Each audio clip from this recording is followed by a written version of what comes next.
Sebuah video amatir merekam kejadian kebakaran yang menghabiskan 8 kios terdiri dari warung pecel lele, rumah makan, dan bengkel di Prabu Muli.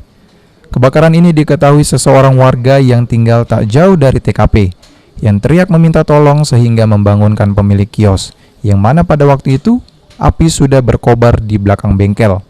Meski sudah mencoba memadamkan api, namun usaha warga sia-sia dikarenakan banyak bahan yang mudah terbakar di lokasi kejadian sehingga menyambar ke sejumlah kios lainnya. Tetangga belakang manggil-manggil katanya, ini ada api. Pas aku lihat ada api, udah ada besar apinya. Pas langsung gerak kan, langsung cari itu air, ada air itu langsung disiram-siram. Habis lebih dari sedrum lah, masih enggak padam apinya. Langsung besar airnya sampai lebar terus. Berapa ekor itu? 8.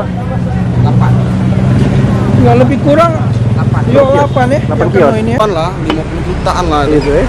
Ya kita ambil kecil Minimal ya. Iya, minimal ya. Jadi kita sementara cak nih kak. Apa gitu nih? Ada yang bisa selamat kira? Enggak ada lagi. Habis Enggak ada satu yang bisa ludesnya. diselamat tuh. Jadi Bisa lagi yang nak diselamatkan kan. Selain 8 unit kios dari kejadian, satu mobil di lokasi kejadian juga ikut terbakar.